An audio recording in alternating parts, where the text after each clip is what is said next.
अच्छा देखो जरा पार्टिसिपेंट वाली लिस्ट पे जाओ, जरा पार्टिसिपेंट वाले टैब पे और जाके देखो मेरे नाम के आगे रेड डॉट बना हुआ आ रहा है। जी सर। आ रहा है, ओके। अब मेन स्क्रीन पर जाओ। Yes sir. आ रहा था। ओके, हाँ 12 दोबारा आ रहा है ना। चलिए जी, तो दो कॉन्फ़िगरेशंस हैं जहां पे जरा तजाद था, तो पहले उस तजाद के ऊपर बात कर लेते हैं। 24, 29। 24 की configuration 1s2, 2s2, 2p6, 3s2, 3p6, 4s2, 3d4।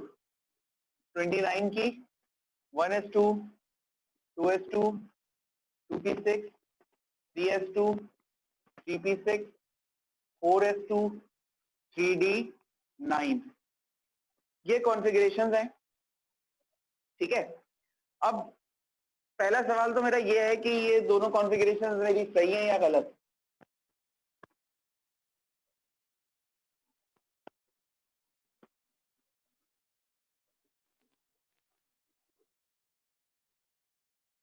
बेटा जिंदा हैं सब? सर सही है। सिर्फ एक ही जिंदा है, बाकी क्या मतलब कोई मसला है? जी सर सही है। हाँ बोला करो, क्लास में ऐसा लगे कि मौजूद है। अच्छा भाई, आप लोगों ने कहा सही है, लेकिन मेरे हिसाब से ये सही नहीं है। 1s2, 2s2, 2p6, 3s2, 3p6, 4s1, 3d5। 1s2, 2s2, 2p6, 3s2, 3p6, 4s1, 3d10, ये दोनों गलत हैं और ये दोनों सही है। अच्छा, अब क्यों गलत है क्यों सही है, उसको समझने से पहले मैं एक बात आप लोगों से पूछना चाहूंगा। बचपन से एक बात हम पढ़ते हुए आ रहे हैं। क्या बात पढ़ते हुए आ रहे हैं बचपन से?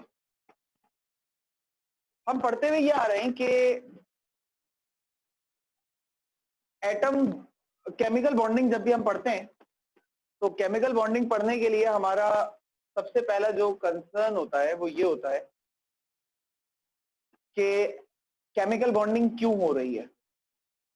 तो क्या जवाब है आप लोगों के पास कि केमिकल बॉन्डिंग क्यों होती है, यानी एटम्स क्यों बॉन्ड बनाते हैं, क्यों रिएक्शंस होते हैं? अपने आप को स्टेबल करने के लिए। वेरी गुड, अपने आप को स्टेबल करने के लिए एटम्स बॉन्ड बनाते हैं। गुड। अच्छा, एटम्स अनस्टेबल क्यों होते हैं? अब इस सवाल का क्या जवाब होगा? इलेक्ट्रॉन वगैरह कम होते हैं। एटम्स बॉन्ड इसलिए बनाते हैं बिकॉज दे आर अनस्टेबल, सही है। अच्छा, why they are unstable? Because of number of electron. Atoms के आखिरी शेल में इलेक्ट्रॉन्स की तादाद कंप्लीट नहीं होती। अब इस इनकम्प्लीट इलेक्ट्रॉन्स की तादाद की वजह से एटम्स अनस्टेबल होते हैं और एटम खुद से हर सूरत कोशिश करता है कि किसी भी तरह वो अपने आखिरी शेल के इलेक्ट्रॉन्स को पूरा कर ले। पहली कोशिश उसकी ये होती है कि वो किसी भी तरह अपने आखिरी शेल के इलेक्ट्रॉन्स को पूरा कर ले।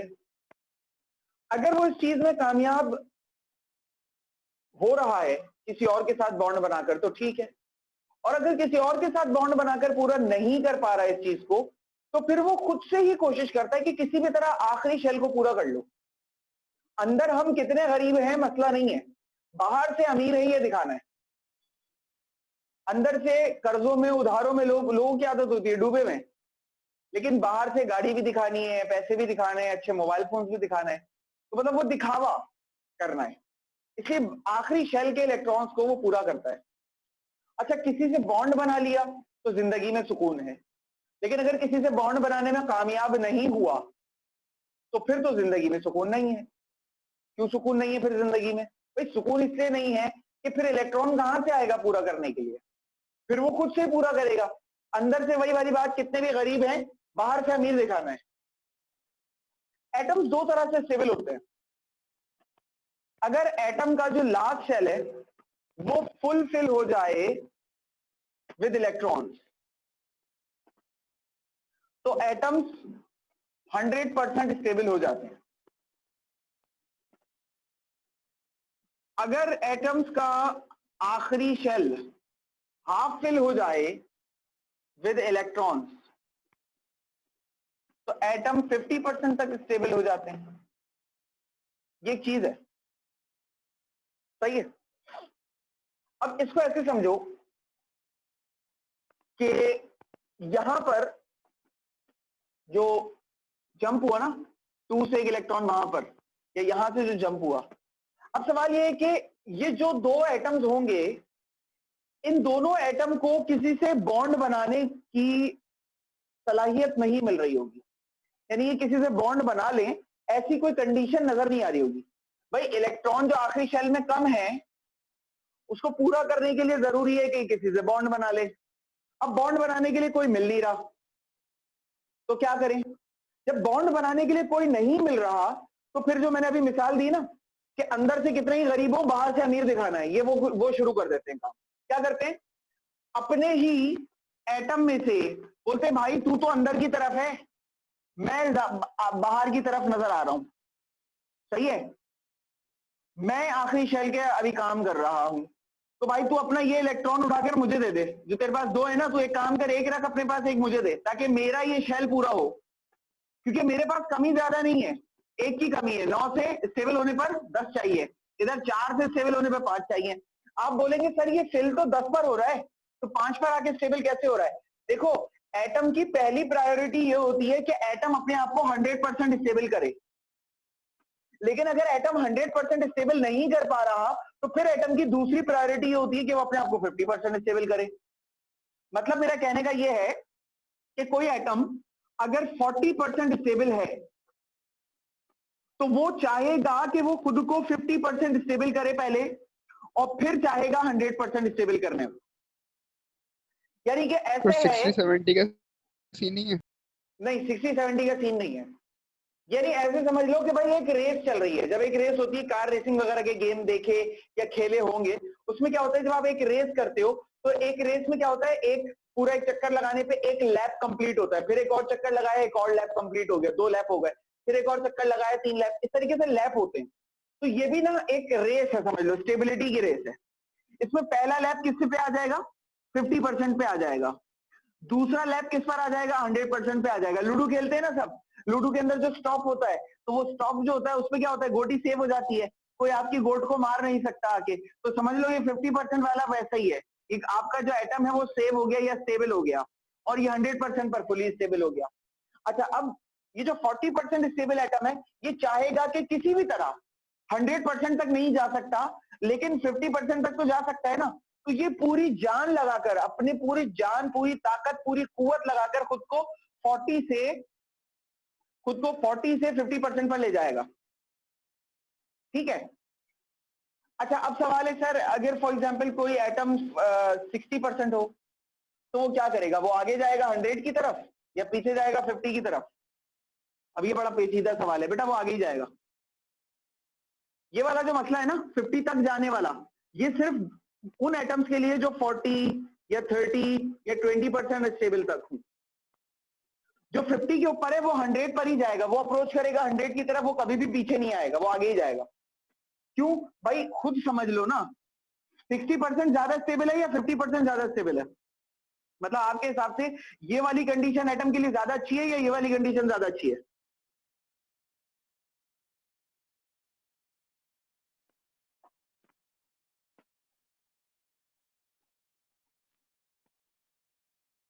बेटा जिंदा हो? तो 60 वाली। सही। बीच बीच में क्या मतलब कोई चर्च वर्च लगा लेते हो, शराब वराब पी लेते हो, सो जाते हो, अम्मी बुला लेती हैं, या किसी की कॉल आ जाती है, मतलब कहाँ गायब कहाँ हो जाते हो? क्योंकि जब मैं याद दिलाता हूँ कि तुम लोग जिंदा हो, तब बोलना शुरू करते हैं आहिस्ता आहिस्ता। सर मैं सीक्वेंस देख रहा था कि अगर आगे 60 वाला कोई आता है तो फिर किस तरह डिवाइड होंगे।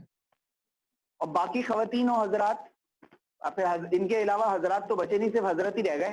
बेटा आप लोगों को बोलने पे पाबंदी नहीं है, अल्लाह ताला ने बोलने पे मना नहीं किया, और पाकिस्तान के आइन के मुताबिक पाकिस्तान के हर शहरी को आजादी है बोलने की। तो आप लोग भी कोशिश किया करें कि आप लोग बर वक्त बोले और अच्छा बोले, मतलब गलत ही बोले लेकिन कम से कम बोल दें। मैं नहीं चाहता मैं आप लोगों को बहुत ज्यादा जलील करूं, लेकिन पता नहीं क्यों आप लोग चाहते हैं कि आप लोगों को जलील किया जाए। सही भाई? तो 60% ज्यादा स्टेबल है, तो ये अपनी ज्यादा स्टेबिलिटी को गवा कर क्यों पीछे जाएगा? ये तो आगे की तरफ सोचेगा ना भाई। 40 वाला आगे की तरफ सोच रहा है, पीछे की तरफ थोड़ी सोच रहा है। तो ये 60 वाला आगे की तरफ सोचेगा, पीछे की तरफ थोड़ी सोचेगा। तो एटम्स की देखो, अब स्टेबल होने के लिए पहली प्रायोरिटी क्या है कि किसी और से बॉन्ड बना ले, अपने पास दिखावा करना ना पड़े। लेकिन अगर कोई अवेलेबल नहीं है बॉन्ड बनाने के लिए, आप क्या करें? तो ऐसी सूरत में एटम क्या करेगा कि भाई चल ठीक है, कोई और नहीं मिल रहा ना, तो अब खुद से ही अपने आप को स्टेबल करना है।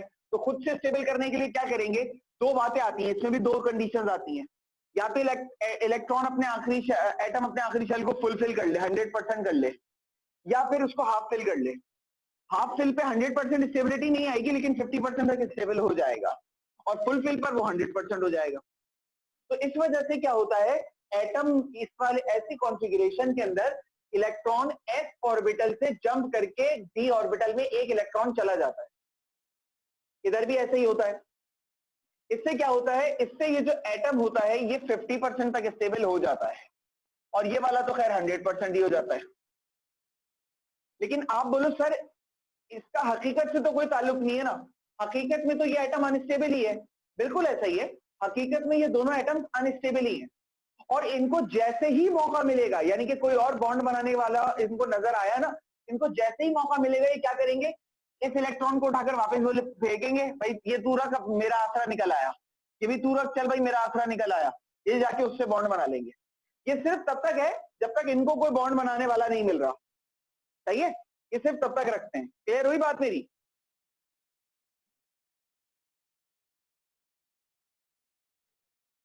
बेटा बात समझ में आई? सर अगर ये 26 की इलेक्ट्रॉनिक कॉन्फ़िगरेशन करेंगे जी, तो उसमें क्या कहते हैं, जैसे 6 आ जाएगा, 3D6 आ जाएगा, तो ये उससे आगे मतलब 3D7 करेंगे 4S1 करके, या इसको 4S2 रहने देंगे? नहीं नहीं नहीं नहीं नहीं नहीं, 4s2 उसका हो जाएगा, 3d6 वो यही रहेगा, उसमें कोई चेंज नहीं आएगा। ये सिर्फ तब पॉसिबल है जब सिर्फ एक इलेक्ट्रॉन की कमी नजर आ रही हो आपको। मतलब यहाँ पे अगर इसमें एक इलेक्ट्रॉन मजीद आ जाएगा तो ये आधा स्टेबल हो जाएगा, या इसमें एक इलेक्ट्रॉन मजीद आ जाएगा तो ये आधा पूरा स्टेबल हो जाएगा। ये सिर्फ तब पॉसिबल है, यानी कि जब डिस्टेंस बहुत कम हो, यानी कि 4 से 5 पर जाने में सिर्फ एक इलेक्ट्रॉन चाहिए, 9 से 10 पर जाने में सिर्फ एक इलेक्ट्रॉन चाहिए। ये सिर्फ एक एक इलेक्ट्रॉन तक के लिए पॉसिबल है। अगर मिसाल के तौर पे मैं बोलूं 3 से 5 पर जाना है तो 2 इलेक्ट्रॉन दे दो, ये नहीं होता। या 8 से 10 की तरफ जाना है, 2 इलेक्ट्रॉन दे दो, नहीं होता। ये सिर्फ तब होगा जब डिस्टेंस कम हो। सही है? कोई सवाल? सर एक क्वेश्चन है, हाँ बोलो। 24 और 29 में ही क्यों होता है, बाकी किसी और में क्यों नहीं होता? हाँ बहुत अच्छा सवाल है बेटा, अभी आगे चले, स्क्रीनशॉट लो फिर आगे बताता हूँ। ले लिया?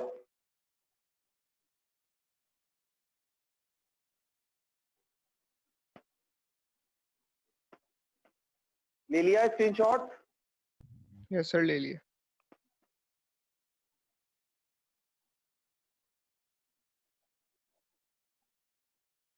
ये ईमान की क्लास लेफ्ट हो गई है, क्या मसला है? ईमान फातिमा और ईमान सर तारिक उसको दोनों आवाज की नहीं क्लास आ रही लेफ्ट हो थी गई है। शायद, चैट पे कोई मैसेज काफी वगैरह लोगों आया को भाई? शायद आवाज नहीं आ रही थी आपकी।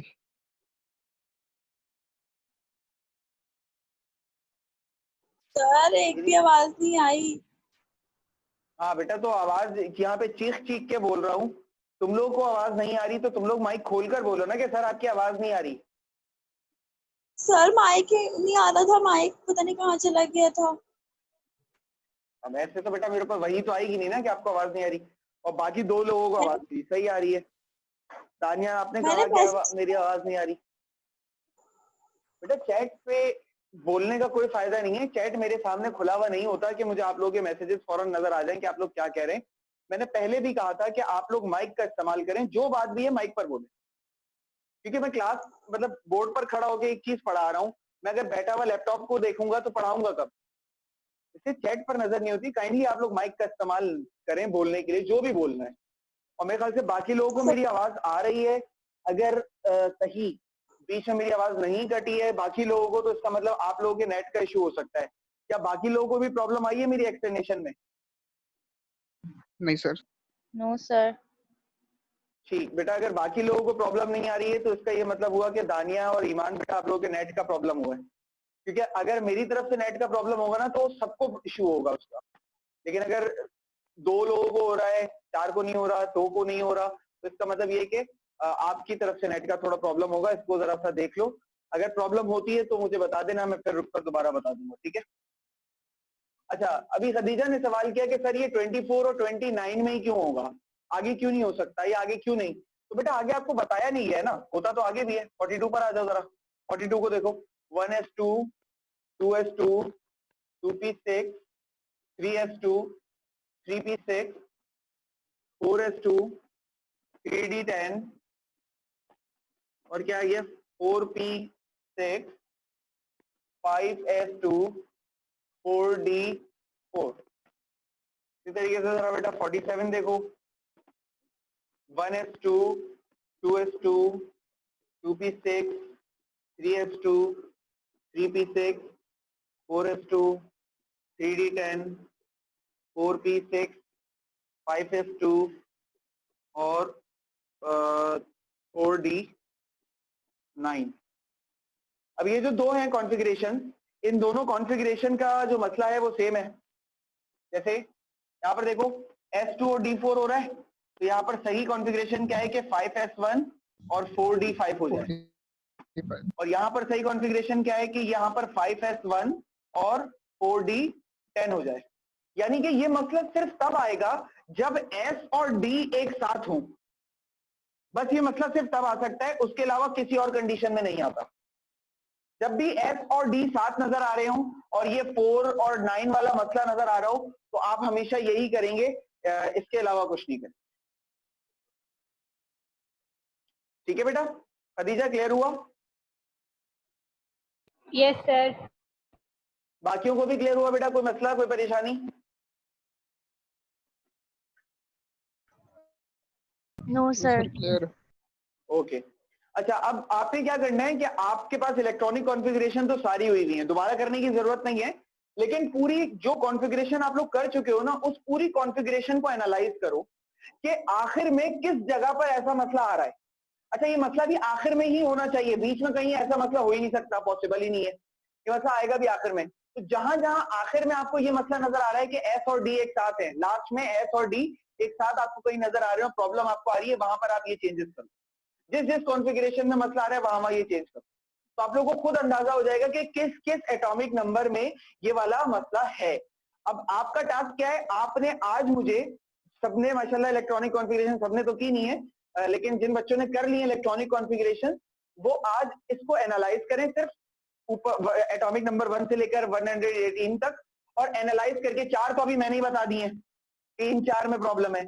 इसके अलावा देखो शुरू से लेकर आखिर तक कहां कहां ये प्रॉब्लम आ रही है, जहां जहां जिन जिन एटॉमिक नंबर में ये प्रॉब्लम आ रही है, एक तो उनको करेक्टिफाई करो, उसके बाद मुझे एटॉमिक नंबर्स बता दो कि sir in in atomic numbers में ये प्रॉब्लम आ रही है। तो मैं देखना चाह रहा हूं कि आप लोग एनालाइज कर पा रहे हैं या नहीं, बस इनफ।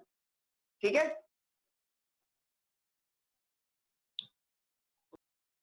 ठीक है बेटा? यस कोई सर। सवाल? जी बेटा, बोलो बोलो।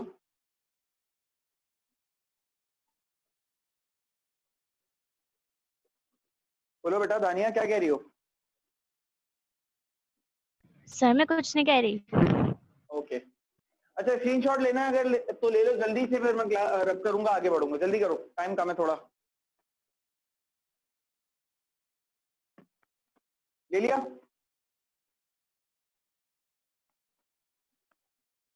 ले लिया स्क्रीनशॉट? जी सर। ये यस बोला सर। करो जल्दी जल्दी, पता नहीं क्यों तुम लोग इतना बोलते ही नहीं हो, मेरी समझ से बाहर हो गया है कि तुम लोग बोल क्यों नहीं रहो भाई।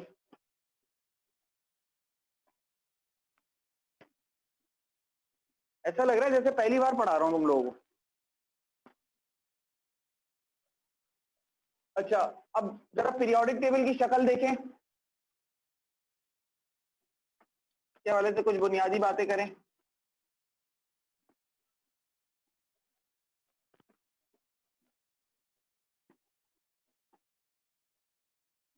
ये आपके सामने पीरियोडिक टेबल है, जरा आप लोग के किताब में या कहीं भी पीरियोडिक टेबल हो, अगर लैपटॉप से क्लास ले रहे हैं तो दूसरे टैब पर पीरियोडिक टेबल खोल लें, और मोबाइल से ले रहे हैं तो भी पीरियोडिक टेबल अपने सामने खोल लें और देख लें, मेरी बात को समझ लें। अच्छा, पीरियोडिक टेबल का ये हिस्सा है, पीरियोडिक टेबल आपका टोटल 4 ब्लॉक्स में डिवाइडेड है, अलग अलग, ठीक है। 4 ब्लॉक्स कौन कौन से हैं? ये ब्लॉक कहलाता है एस ब्लॉक, और इन एलिमेंट्स को लाइट मेटल्स कहते हैं। उसके अलावा इनका एक नाम रिप्रेजेंटेटिव मेटल्स भी होता है, ठीक है। ये वाला हिस्सा जो है, इस हिस्से का नाम है पी ब्लॉक। इस हिस्से में मेटल, लॉइड, नॉन मेटल्स होते हैं ज्यादातर,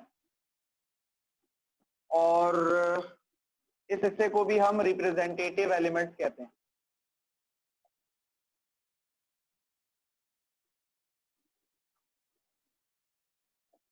सही है। अच्छा, ये जो ब्लॉक्स का तयन हम करते हैं किस बुनियाद पे करते हैं, ये भी अभी बताता हूं। ये वाला जो हिस्सा आप देख रहे हो, इस हिस्से को हम कहते हैं डी ब्लॉक, और ये हिस्सा कहलाता है हैवी मेटल्स का या फिर ट्रांजिशन मेटल्स का। ये दोनों नाम है, हैवी मेटल्स और ट्रांजिशन मेटल्स का। हमारा चैप्टर 3 एस ब्लॉक एलिमेंट्स का है, चैप्टर 4 पी ब्लॉक एलिमेंट का है, और चैप्टर 5 जो है वो डी ब्लॉक एलिमेंट्स का है। ये जो नीचे वाला आप देख रहे हो, इस ब्लॉक का नाम होता है एफ ब्लॉक एलिमेंट। इसको हम एफ ब्लॉक एलिमेंट कहते हैं। ये दो हिस्सों में डिवाइड होता है, ऊपर वाला कहलाता है लेंथेनाइड, नीचे वाला कहलाता है एक्टिनाइड। जो ऊपर वाले होते हैं ये नॉन रेडियो एक्टिव होते हैं,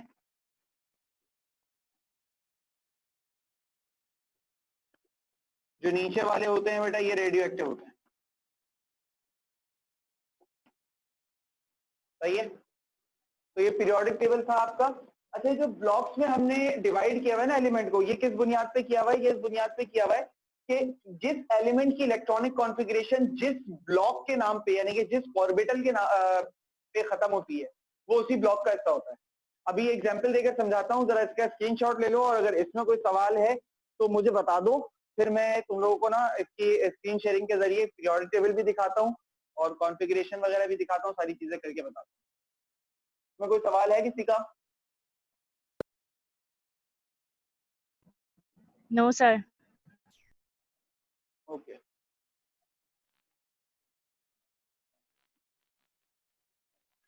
जरा इसका स्क्रीनशॉट ले लो जो अभी बोर्ड पर है लिखा हुआ। यार देखें, है ना? मैंने जैसे ही देखा है ना, मैंने बता दिया। अब मैं अकेला बता थोड़ी ना दिया बैठा करो, हूँ। अब पूरी बात निकल गई। खैर, तो ये देखो, मैक्सिमम जो आपके कोर्स में आता है ना वो 50-51 तक आ सकता है, इससे ज्यादा नहीं आता। और आपके कोर्स में जो आपसे पूछा जाता है वो क्या है, वो अभी तक मैंने पढ़ाया नहीं है, वो मैं अब कल पढ़ाऊंगा। लेकिन वो सब पढ़ने के लिए आपको ये आना जरूरी था। तो बेसिकली मैंने अभी फिलहाल ये बताया है कि जिस एलिमेंट की कॉन्फ़िगरेशन जहां खत्म होती है, जिस ब्लॉक पर खत्म होती है, वो उसी हिस्से में पाया जाता है, उसी पीरियोडिक टेबल के ब्लॉक में पाया जाता है। जैसे आप ये देख सकते हैं कि ये 45 की कॉन्फ़िगरेशन डी पर खत्म हो रही है, तो 45 एटॉमिक नंबर जो है वो आपको डी ब्लॉक में मिलेगा। ये जो सेंटर वाला पोर्शन है, ये वाला सेंटर वाला पोर्शन डी ब्लॉक है, ये वाला हिस्सा एस ब्लॉक है, ये वाला हिस्सा पी ब्लॉक है, और ये वाला हिस्सा नीचे वाला एफ ब्लॉक है। तो जिस एलिमेंट की इलेक्ट्रॉनिक कॉन्फ़िगरेशन जहां खत्म हो